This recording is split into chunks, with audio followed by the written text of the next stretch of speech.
Everyone, and welcome to CG seminar number 308. I am Maya Changseliani. I'm Associate Professor of Comparative and International Education here at Oxford.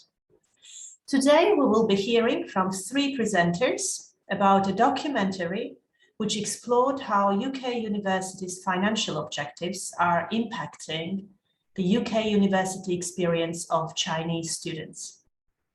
Before I introduce the presenters, there are some brief housekeeping points to mention.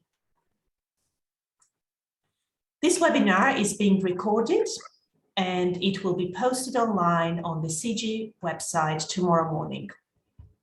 A transcript of the chat function conversation will also be posted on the website.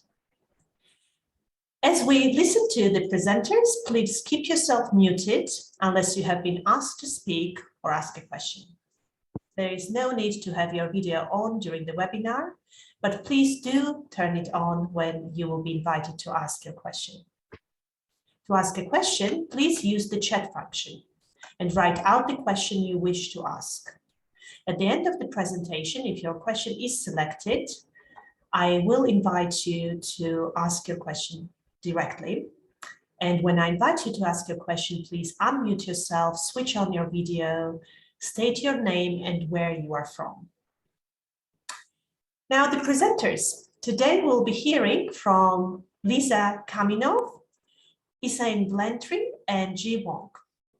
Liza is a journalist currently working for France 24 and AFP News Agency. Isaine is a freelance broadcast and multimedia journalist at the BBC, Sky News, PA and Reuters. And Wang is a reporter covering media and advertising for Business Insider. All three obtained an MA in TV journalism at City University, London.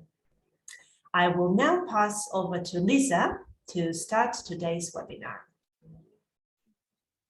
Good afternoon, everyone. Thank you very much for coming and listening to our webinar.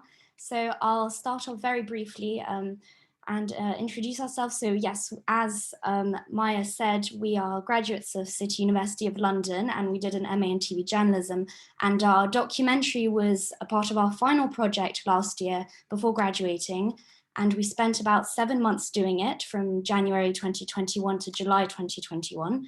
Now the topic is quite a niche topic. We explore Chinese students in the UK, and that is because all three of us shared a passion for and an interest in Asia and Asian culture, and that's why we were very determined to find a documentary topic that would be looking at Chinese students from the student point of view, but more specifically Chinese students that were in the UK, and that is how the search for our documentary story began.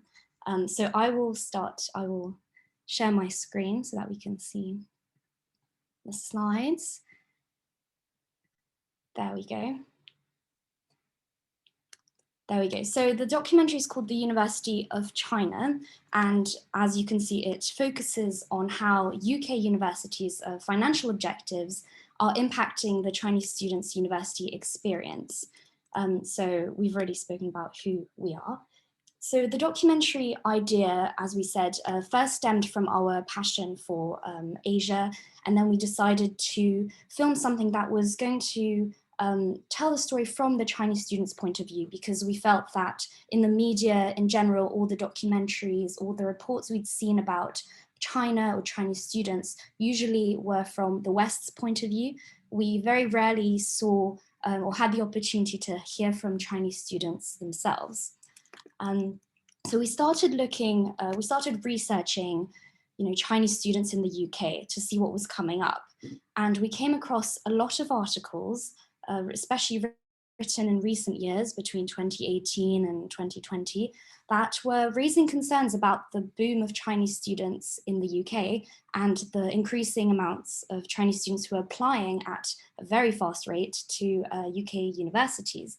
And this was, I'd say, the starting point of our 7-month documentary production.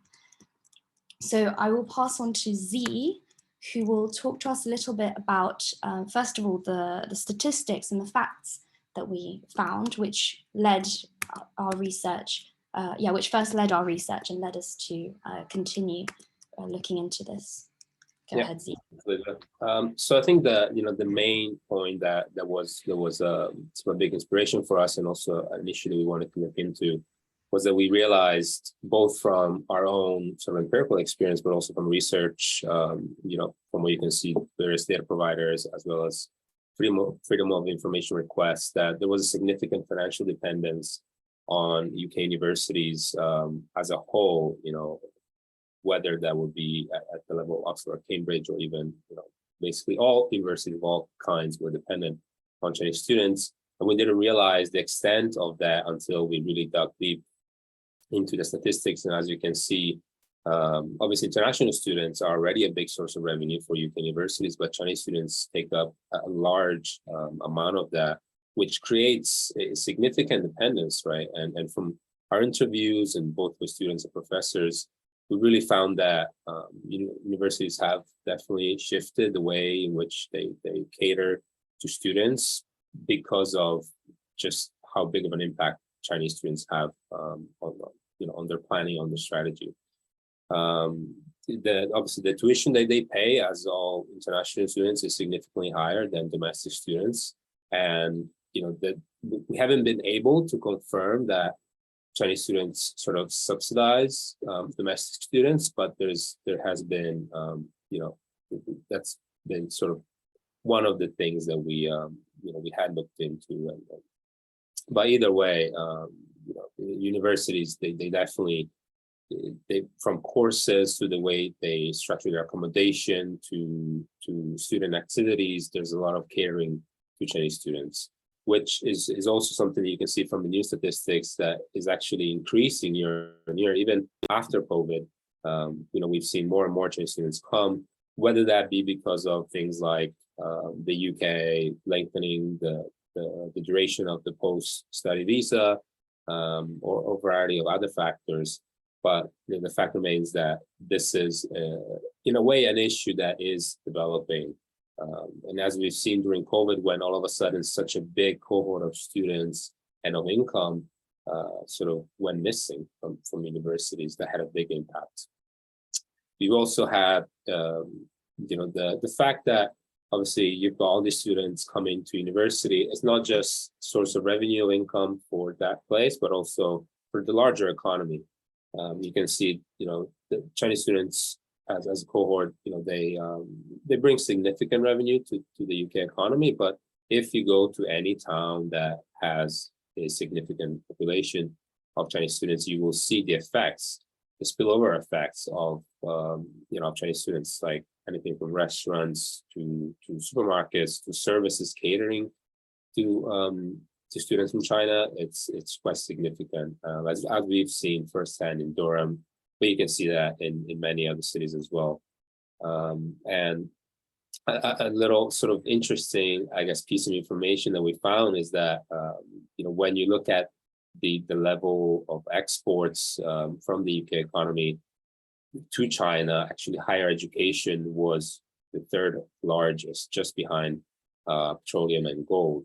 So that kind of gives you an indication of just how important higher education is in UK's relationship with China, at least financially.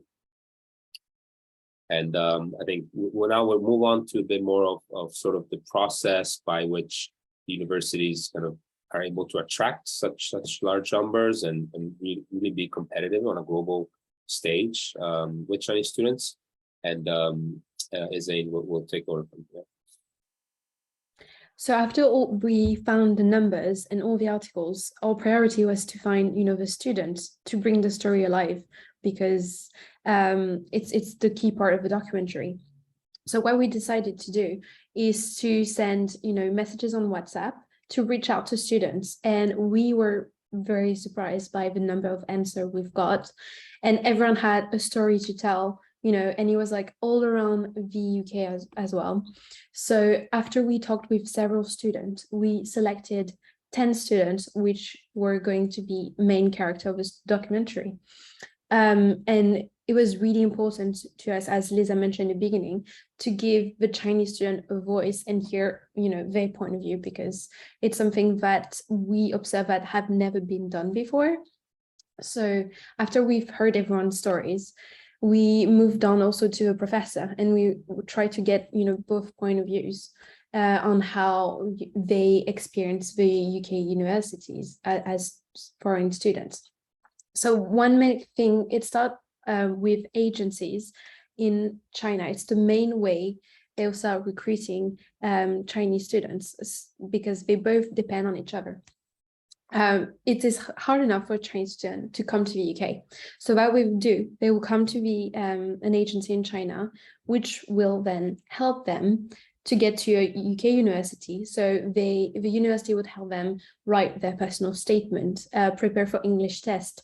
But sometimes it led the professor to question whether they truly had the capacity of integrating a UK university, because sometimes the agency would do all the work for them and the student weren't able to have the English proficiency, which kind of contribute to a problem of them being well integrated into a UK universities. And also some university would have agency directly in China to recruit the Chinese students, and this is where codependency happened. So we have universities such as UAL, Coventry, Warwick, University of Central Lancashire, and they had a certain quota of students they needed to bring, because money-wise, it was very important for university to have Chinese students, because it's a huge importance to the university, and vice versa. So this problem with the agency creating to be the beginning of a cycle of independence. So I'm going to bring the next part to my colleague Liza. He's going to talk to you about the foundation course, which are also a way to attract Chinese students into the UK. Right. So as it said, the issue there with obviously the agencies, that oftentimes the students, unfortunately, are not able to develop a level of English that is really good enough to attend the university full time, right, and start the degree right away. So what happens there is that often they're put onto sort of foundation courses, which are year long, and kind of the aim of it, is to prepare students both from an English perspective, but also from sort of academic perspective to start the degree after that. But from speaking with many students who have taken foundation courses, what we found is that in a way, the product promise was not what was delivered. And oftentimes they would come out of this year not necessarily with any level of English that was any better than how they started. And if anything, they came out obviously, really, really the same as they went in. And counting that these courses cost the same as a normal year of university, that's a significant amount of money that students are paying for something that is not really being delivered to them or as it was promised. So and that also kind of contributes to the fact they come to the UK and obviously not being able to integrate with, let's say, local students or just local society. As you've probably seen on various campuses, there is a sort of a segregation going on, which starts at the very beginning. And the fact that on one side they come, their English is not there yet, but on the second side is that the university is not really helping them improve that through these foundation courses. These two factors sort of just compound, right? And that's an effect that is really long lasting throughout their degrees. And go to the next one. Great, and I'll pass it on to Izzy for this again. Yes, so as Z just mentioned, Z just mentioned briefly the integration problem that Chinese students have. Actually, all the Chinese students that we spoke to, whether it was on the phone whether it was in a filmed interview, every single one of them mentioned that they had problems integrating in whatever university they were studying at. Now, we looked into it more and we found that there were several reasons. First of all, the Chinese students, again, because of the really low entry requirements for foundation courses, a lot of Chinese students ended up coming to the UK and their language level, as we said, was not good enough. And they found it very hard to integrate with local students, take part in their local activities. So as a result, they obviously found it easier to gravitate towards Chinese students and formed their friends, formed Chinese circles, and ended up for the next 4 years hanging out, living with other Chinese students. So they never actually got to experience what it really is like to be living in the UK, to be integrating and studying and hanging out with other local students. Another thing we noticed, which we actually didn't have time to put in the documentary, but it was also part of our interviews and our research, was that a lot of universities in the UK have Chinese student societies. So these are societies that are led by Chinese students and are only comprised of Chinese students. So these are Chinese student dance teams, Chinese student choirs, they even have a Chinese student union. And I think the intention was, was for Chinese students to integrate and settle down in a more smooth manner. But in reality, what happens is that it actually increases the segregation between local students and Chinese students. And you have these Chinese students living in this parallel social world where they're going to all these activities, they're taking part in sports teams, but it's all with Chinese students, and they don't actually give themselves the opportunity to go and integrate in a local student sports team, local student choir.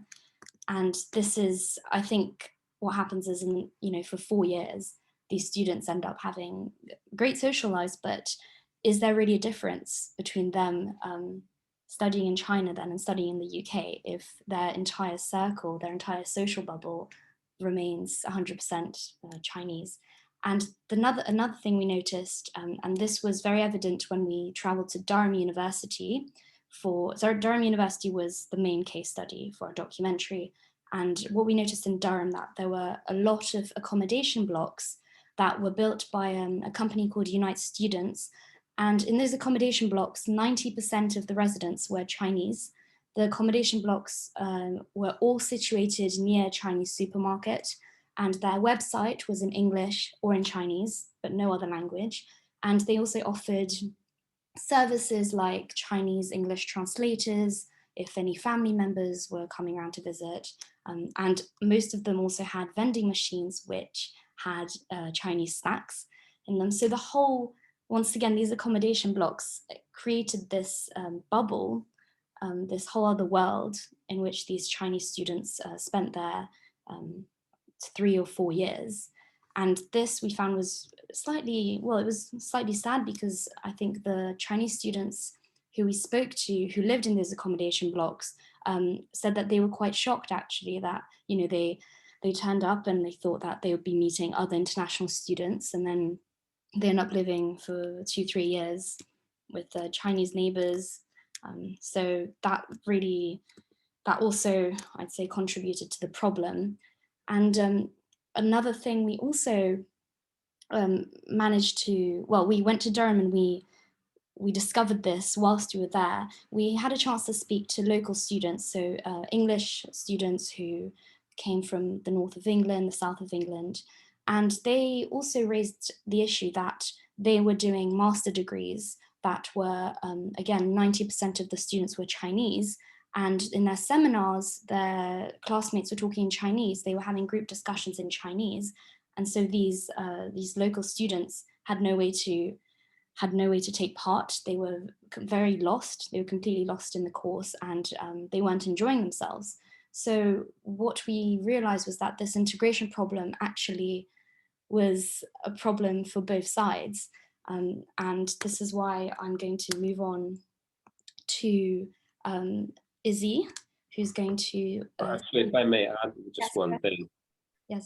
You know, I think it's important to note that, you know, all of the Chinese students that we spoke to, you know, said that it's not that they didn't want to integrate. There was definitely, they wanted to, you know, there was a frustration on their side of not being able to. And, you know, a lot of that was sort of, you know, it's hard to find obviously a culprit for this. You know, universities do try, and there are events and then associations and societies to help, but you know, obviously, as we mentioned, the problem kind of goes deeper than that, right? And it starts, you know, at the beginning, as you mentioned, the agencies and the foundation courses, and then the low English level requirements. Yes, that's right, C. So again, as we said, it is all part of a cycle, and all of these factors are all linked together. So I will pass on to Izzy, who will bring us back to what we think from filming this documentary, what we concluded, but also what we think could be done next, and also what our interviewees, what the experts and the Chinese students had mentioned in their interviews, what they think could be done next. But bearing in mind, you know, this documentary is only scraping the surface of the issue, and we just tried to show as much as we could in half an hour. So Izzy, go ahead. You can.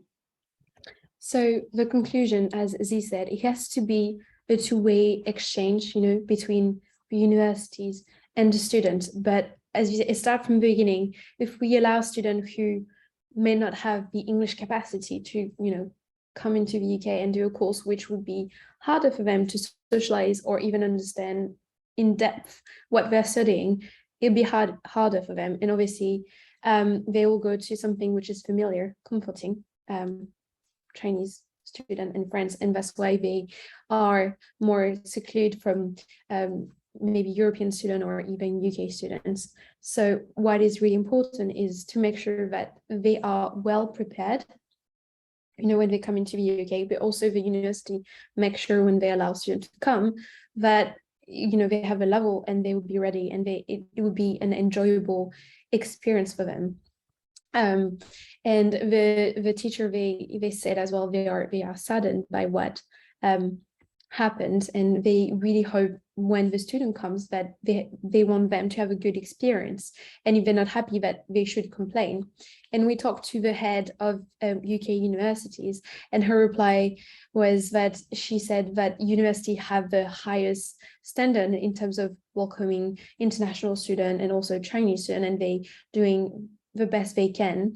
But for certain professor, they said that some UK university, they assume they are world leaders, and that's why everyone comes, you know, all the Chinese people come because of the reputation. But if they keep, you know, not making sure that the students are well looked after, then they could go away.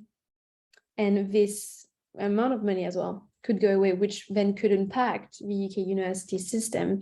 And that's why, you know, we talked about the financial dependence, because if all the Chinese students were to disappear and not come into the UK anymore, this capital as well would disappear. So our conclusion, it was more about both parties making an effort, you know, making sure that when they come, everyone is just looked after, and then also the Chinese students are making an effort to spend more time with local students, but it's not gonna happen overnight. And I think, as Liza mentioned, we only scraped the surface. We only went into one university mainly. Obviously, we spoke to students coming from different universities, but there's so many universities across the UK in which this situation is happening. And there's new numbers coming for this year, 2022, more and more Chinese students are coming. So maybe, you know, there's a lot that needs to be done for the cycle to be broken, and it has to be like a two-way exchange between the universities and the students, but which take times understanding. And yeah, you're right. And I just want to add to that, Izzy. I just want to add, as Izzy mentioned, at the moment, obviously the UK is known for academic excellence, and a lot of our universities are they're still using this historic prestige that they have accumulated over the years to attract these Chinese students. But eventually, this is not, it's not going to be an annual influx. Eventually, if this continues, Chinese students, they might realize actually they're enjoying themselves more in other countries. Perhaps they might start heading more towards Australia, more towards other European countries, if they feel that their university experience in the UK isn't what they've been promised. So again, this is something that universities, we hope will have a think about, and it is a very long process, but it's important to be talking about it now, and also to hear again from the Chinese students, because we could, we could spend, the West could spend hours analyzing this, but it is important to know what the other side thinks. Z, I'll give you the spotlight. Yeah, I guess just the final thing to add would be, at the end of the day, these are discussions, and kind of from a higher, that need to be kind of taken from a higher policy perspective as well. There's always going to be the tension for university in terms of regulating the number of students and how that matches up to their obviously revenue goals or revenue needs. But from what we found, which I think is extremely important to guarantee that the educational quality doesn't suffer as a result, and the universities don't prioritize short-term financial gains for a potential long-term decline, obviously, in the students coming. Yeah, and to add to that as well, again, I think one of the main issues which we really hope will improve over the years is the way things are advertised. So specifically, for example, the student accommodation and the courses. Again, from our interviews, we heard that there were some courses that were designed to specifically attract Chinese students, because universities know what subjects tend to appeal more to Chinese students, which is why you ended up with courses that were 99% Chinese, and then you had a handful of local students. And in that case, if you have a course like that, then the professors should not be, they should be tailoring to everyone. They shouldn't be tailoring the content to just the Chinese students. So for example, one of the interviews we had, one of the girls said that the case studies and the content on the course the case studies were all based in China, because 90% of the course was Chinese, and they would probably, after graduation, go back to China, get a job there. So the case studies were relevant to them, but they were not necessarily relevant to the handful of local students who were also in the lecture room.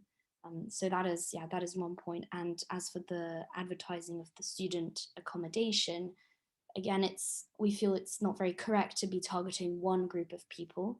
If anything, we hope that there would be more diversity, that the accommodation for international students should aim to include everyone and make everyone feel welcome as part of one community, rather than segregating different communities. And ghettoizing, as this is one of the experts we spoke to, talked a lot about the ghettoizing of Chinese students, and we really hope that this can change as well.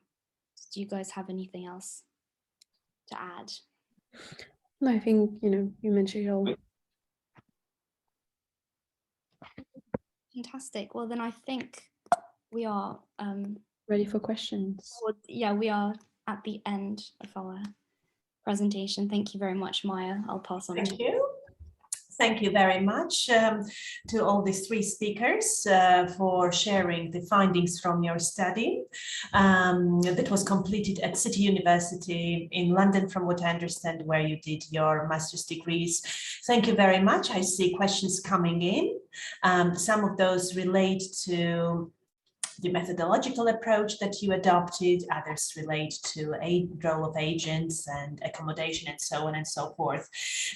Just very quick question. I use my opportunity of chairing this webinar. Very quick question. So did you speak with Chinese students only, Or did you speak with UK students or students of other nationality as well, or university representatives?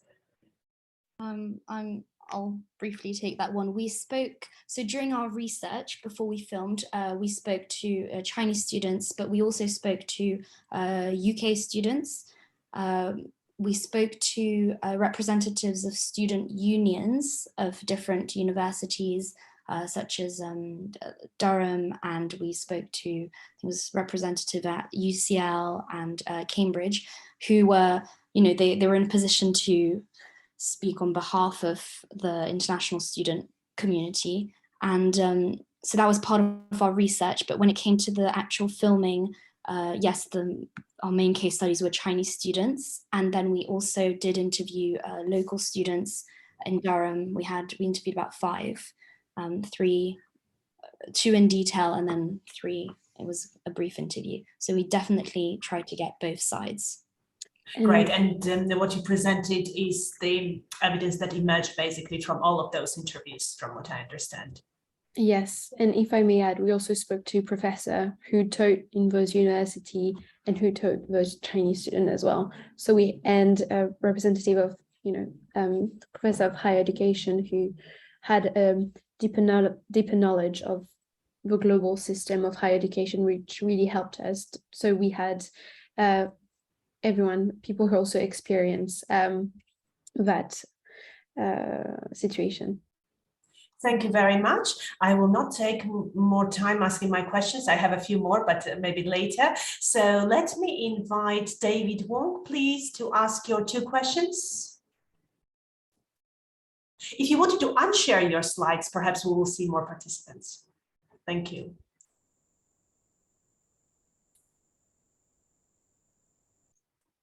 David Wang? Hi, Pen. The question I'm asking is about the survey, those students representing in the survey.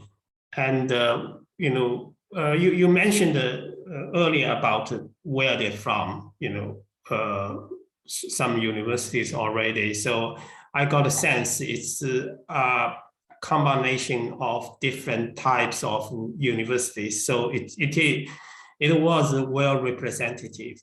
I just also want to know what size of the survey in terms of the students number, how many students took part in the questionnaire and the survey, and what their study level, whether they are on the PG level or UG level. And in terms of the accommodation, you mentioned about the United students, and 90% of Chinese students stay in the same place. And how about the UK students accommodation providers like IQ or Vita students? So I know some of them are quite premier and expensive accommodations, and they attracted a lot of Chinese students as well. So what the ratio of, how representative of that judgment in terms of the 90% stay at one place as opposed to the other students accommodation providers? Thank you, David. Before this question is taken, can you introduce yourself, please? And I would like to remind everyone to introduce. I'm David Wang from the, I'm based in Shanghai, and I'm working for the British Council. Thank you. Great, thank you. I will allow the speakers to respond. Z, would you like to take this one? Yeah, sure. So I think because of the way we chose to go about our project, with this being a TV project rather than sort of articles or written, then we really wanted to bring out obviously a human element to this, right, and get people to retell the stories. So because of that, our sample size is not necessarily large. I think overall we spoke to probably about maybe I would say 20, 25 students, that's fair to say. But, you know, on the upside of that is that we got some really in-depth knowledge, you know, of their experience. And even though we can't necessarily prove it, but from what they've told us, their friends basically go through the same experience. And in terms of the variety of schools, yeah, as you mentioned, you know, various sort of, you know, top ranking, you know, middle ranking, and so on. Yeah, there was, you know, good variety there. And as well, postgraduate, undergraduate was also, I don't think we have the exact numbers, but I would say probably leaning a bit more towards undergrad, but, you know, it was still, it wasn't too heavily skewed towards one side. I just wanted to add to that, in the documentary itself, the students that we interviewed, we did have a mix of postgrad, undergrad, and we had a few PhDs as well. And in terms of the accommodation buildings which we personally visited and filmed in we went to one in London, we went to some in Durham. Those accommodation blocks we know were 90% Chinese because we saw it ourselves. We were shown around these blocks. And obviously through further research and looking at the websites of these companies, which were in English and in Chinese, we started to gather information that it was the case in a lot of universities. These private accommodation blocks attracted mostly Chinese students. Having said that, obviously, for your question about local UK students, where do they go? From our personal experience, a lot of UK students tend to rent houses outside of university with housemates. Of course, you have a certain percentage that go into slightly more expensive accommodation. But as I said, from our first-hand university experience, a lot of them tend to rent houses. So yeah, I hope that answered your question, and if not, let us know. Yes, very well, thank you. Thank you. Thank you, everyone. Let me move on to the next question. Can I invite Philip Altbach, please? Thank you very much. I found this all quite fascinating, and congratulations to you for doing it. And it sort of fits with the limited amount of research which I think is out there, plus a lot of anecdotal feelings, issues, which you'd find, I think, also in the United States as well as in the UK, and I'm sure in Australia, Canada, it's other big receiving countries for Chinese students. So thank you very much. My question is this, which is probably unfair given the limitations of your study. I've always been quite critical of the agent business. And what do you think would happen, maybe based on your comments, your work, on if agents were not involved in this, if students had to go through British Council, the individual universities, or the university representatives in China or elsewhere? How do you react to that? Thanks. So if I may start, I would probably say, the cycle, the chain, a key element, like the chain will be broken, because agency are the main way for a Chinese student to come into UK university. Obviously, there's a Chinese student who prepare everything by themselves, but I think the numbers of Chinese students who get into UK university would drastically drop personally, and it would be harder. I guess the university would make less money, but I would say they'd probably find another way of attracting Chinese students, maybe something online, but it would really affect everyone, both sides, I'd say. I don't know if Liza or Izzy want to add something to that. Yeah, so I just wanted to add that, as Izzy said, without an agency, I think the whole application process seems quite daunting and overwhelming to Chinese students, because obviously they're entering an education system which they're not familiar with. And so I think a lot of them without agencies would be discouraged from applying and would probably not leave China, would probably go on to do bachelor's, master's in China. Having said that, I do agree with you. I think the whole agency recruitment process needs to to be thoroughly looked over. It's quite confusing, and it's, as we tried to show in our documentary, it raises a lot of questions. But as Izzy said, without the agencies, they would probably come up with other solutions, but they would be a bit lost, I think, because the agencies are a key part of the whole student recruitment. I hope that answered your question. Oh, we can't hear you. Thank you very much. I see that Philip had another question as well regarding the foundation programs. I can read it out if you want. So another question was what is the foundation programs? What if the foundation programs were offered in China instead of the UK? Would it be less expensive? I can. Oh, sorry, go ahead. No, Z, go ahead.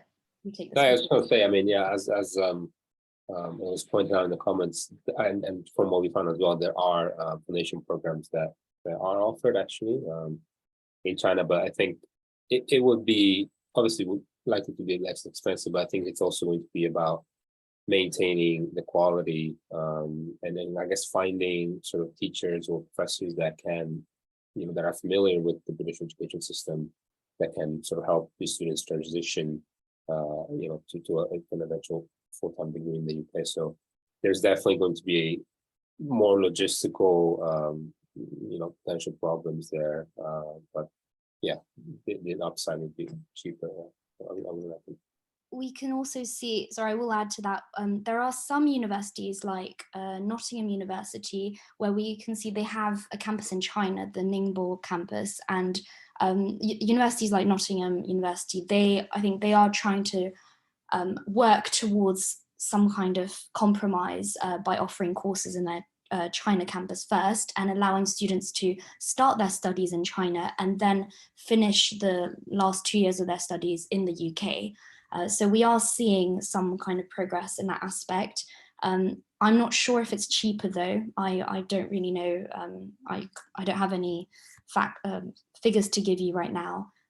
Perhaps it is cheaper, but we would have to look into that.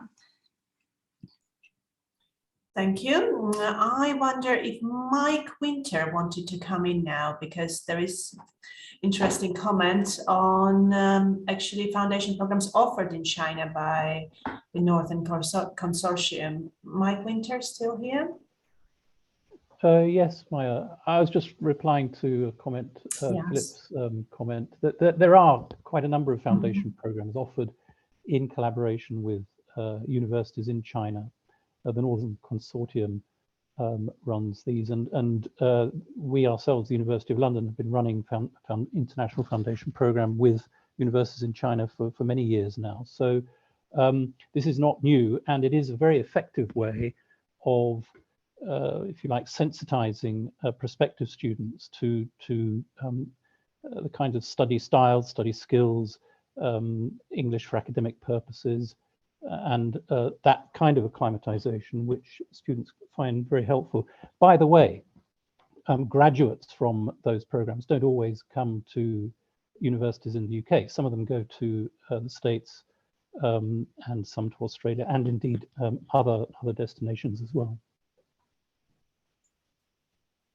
Thank you. I see another comment and question from Chiara Napolitano about foundation programs. If you wanted to ask your question, and then we will go to other. Yes. Hi, thank you. I'm Chiara Napolitano. I'm a global officer for Trinity College in Dublin. So I know many foundation programs, and I think they can be very useful and successful if done right. So I heard that the students you interviewed were quite critical towards the ones that they attended, so they didn't feel they learned much there. And I was wondering, what's the content of these programs? Do they include English language courses, intercultural communication, cross-cultural teamwork and leadership that would prepare them for actually working in an international classroom abroad, or not really? So I'm happy to take this one. So based on the interviews we had with the Chinese students, what they described was that the program consisted mostly of lectures and seminars, and also along with the foundation course, they were offered a year of English language lessons to really help them improve their language level. And I think what they mostly found was that the English language lessons weren't helping at all. They didn't learn much, and as a result, they were finding it difficult to follow the lectures and seminars in their foundation course. And that is, I think, and that's why altogether it contributed to them having not a very successful year. Now, in terms of the subjects, we interviewed students who'd done foundation courses in, it was in history, in English literature, in anthropology, or archaeology. So they were, again, they tended to be more humanities based courses. And again, these students, as we mentioned, do not represent all students who do foundation courses, but it was what we found was the common issue that was being brought up amongst our interviewees, was that, it was the combination of the English language lessons and the content. That's one. But and also, I just want to add, I think the problem starts a bit earlier, because at least for Durham, it was made clear to us by the students as well that the IELTS entry requirement level was simply too low for the student to actually hit the ground running once they arrived here. So it was even lower than a full-time degree IELTS level, but they felt like that the requirement just simply didn't match up to what the foundation course actually required. Thank you very much. I would like to invite to ask the next question, Zaman Wang, if I'm pronouncing your name correctly. It's about students British students of Chinese background. I think it's also quite interesting to think about other groups of students. Of course, in Durham, I just opened Durham statistics of international students that I can share actually with participants. And I see that Chinese students are obviously the largest group of international students. So just to give you the numbers that I just saw, there are overall 20,000 students at Durham, from what I see. Out of those, around 14,000 are UK students, UK domiciled, and from the remaining 6,000, almost half are Chinese. So Chinese are a big group in international students. But I think that might not be exactly the proportional distribution at other universities in the UK and other programs. And some programs may have very large majority of Chinese students and others less. So this question might be quite interesting that someone wants to ask. Please, Zaman. Yeah, thank you. So I'm Zaman. I'm a learning technologist at UCL. To be honest, I'm not really expecting a clinical answer, given your sample size, etc. But just thinking, have you thought about speaking to British Chinese students, seeing if they have differences in experience, and even is there anything different between mainland Chinese or Hong Kong Chinese students, with the background that they're given in preparing to come to university? I can answer that. So actually, Zaman, at the very beginning of our research, at the very, very beginning, some of the first students we spoke to were British Chinese students who had grown up in the UK, who had Chinese parents, were very familiar with Chinese culture and Chinese mentality, and they came from Durham, they came from UCL, and there was one I spoke to was from Oxford, and I do think they have a slightly different experience.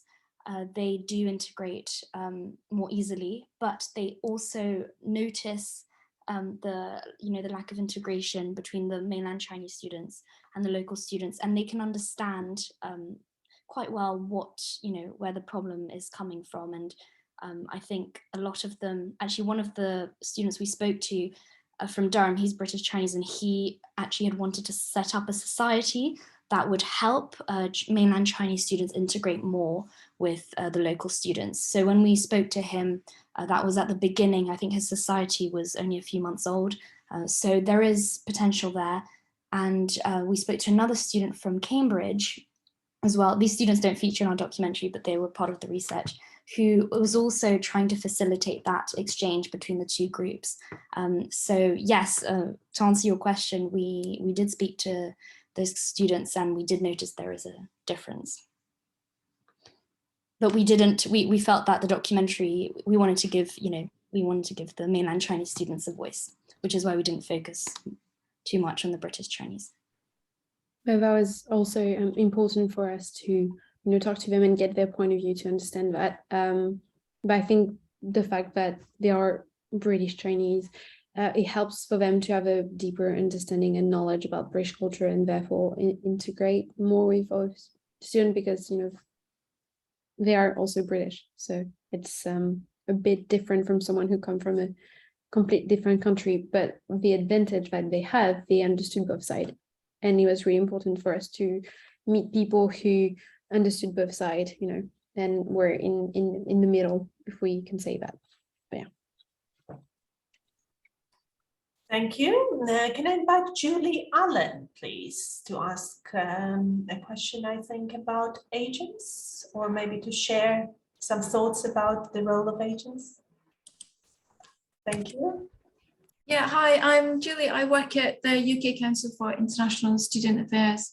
Yeah, I just posted a couple of links in the chat because I think there's been a kind of ongoing discussion for many years by agents, and I think it generated a bit of discussion here today as well, that there's quite a lot of assumptions that they're not a good thing and that they're not helpful to students, or that it's not a good way of bringing students into different universities around the world. But and so Bwela, that they're the most of the staff that work around recruitment, and UKISA worked together with an agency that did quite extensive research, not just about Chinese agents, but in lots of different countries. So I've put a link in there. It's a very long research report, and that's led to some development of a kind of framework. But I guess just to add that many universities have got very close relationships with very specific agents, and they train them and link with them. The agents come over and visit the universities, learn about the courses.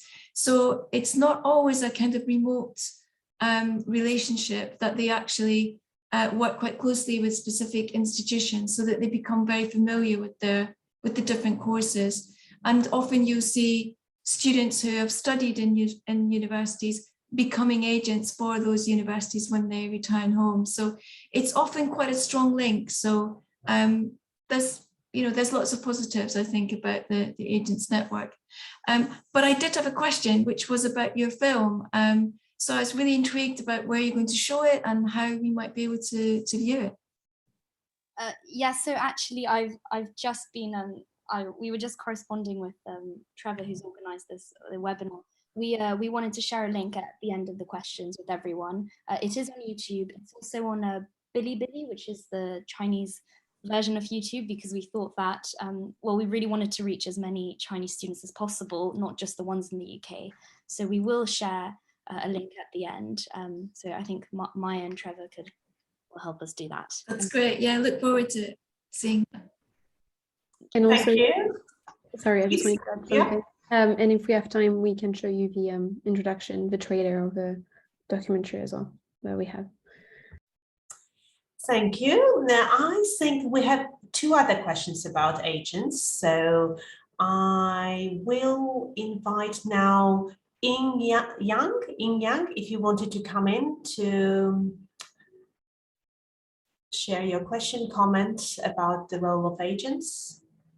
Yeah, thank you very much. Thank you for this fascinating study. I'm sorry, I just jumped in for a bit of while. Based on the small part of your presentation, I feel that it seems this study on Chinese international students begins from a kind of position of deficit.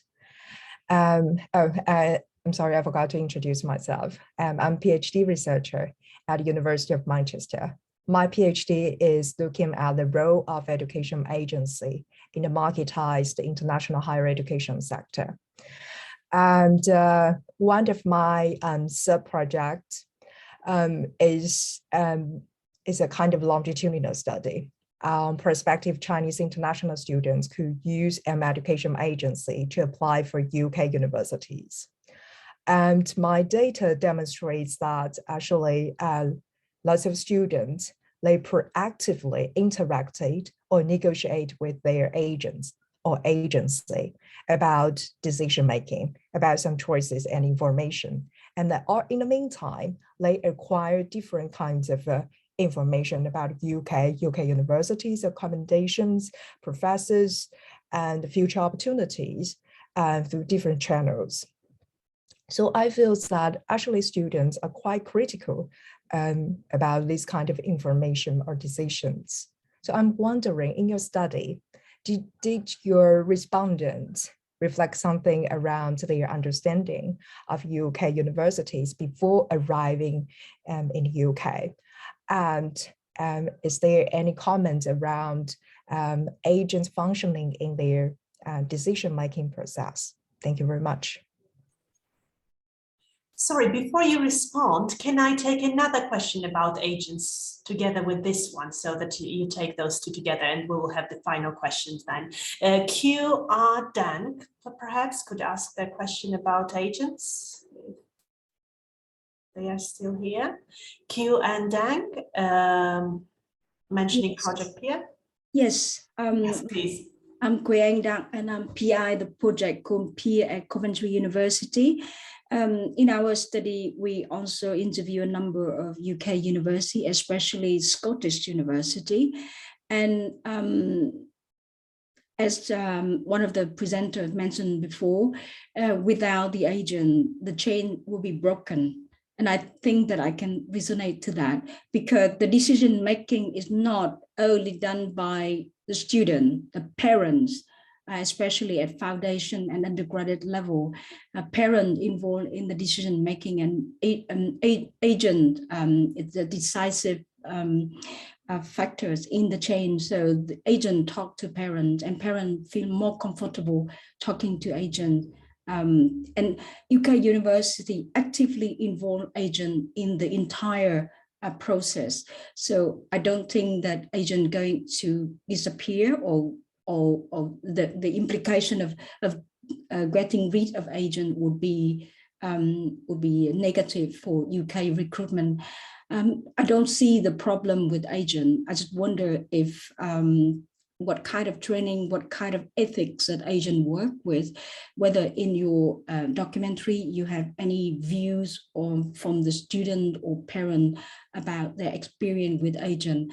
And agent are very developed. Many of them have offices in the UK as well as in China. And as Julie mentioned before, many of the counselor or the agent are actually alumni who have experience and hand-on experience from the UK themselves.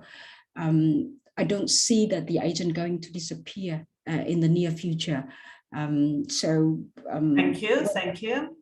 Let's give an opportunity to address this to the speakers now because our seminar is finishing very soon. Yes, so I'm happy to take that. So actually in our documentary, we part of the documentary is in China, where we interview the head of an agency and we interview a Chinese student who is cooperating with that agency for her UK university application. Now, again, it's a very small part. We only got a chance to scrape the surface, but as you said, these are, from what we gathered, they're very big organizations. They know what they're doing. It's very well organized. They offer multiple different packages to their students. Some packages as you said, like CV, cover letter, plus helping students find accommodation and so on. And the answer that we got was, I think the students there, they're very happy to have these agencies because, as we said previously, they are overwhelmed by the application process and the agencies make everything much clearer. And sorry, I forgot the second part of your question, but I hope that's answered something. Or would Izzy or Z like to add something? It's also part of the UK university kind of outsource the activity to agent that make both sides need agents so much. I see. So, I mean, as you mentioned, yes, the UK universities, they're actively reaching out towards China. They are establishing they have their own offices there. And as you said, some agents have offices in the UK. And we found that in our research, we didn't go as far as to interview agencies in the UK. We would have loved to, but we just didn't have the resources and the time. And but for the agencies in China, we called a lot of agencies, and surprisingly, a lot of them refused to talk to us. It was actually very difficult to get hold of an agency, and we still wonder why. We're not very sure why. If you have an answer to that, I'd be interested to know. Yes, it's I guess it's, from what we gather, it is a positive relationship at the moment, but the consequences afterwards in the next stage when the students go to the UK, from what we gathered, aren't as good. So yeah, I hope that did answer your question. Thank you. Thank you, everyone. I'm afraid we have now come to an end of this seminar. I'm sorry, we still had 1 or 2 questions and we could not take them. I would like to thank the speakers very much. I see that Liza and Trevor have both shared the link to the YouTube video of the film, so everyone is invited to watch the film in their own time.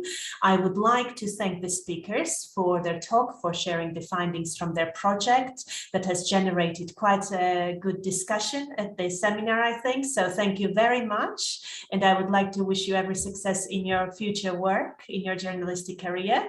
Thank you everyone for attending this talk and participating actively, asking your questions.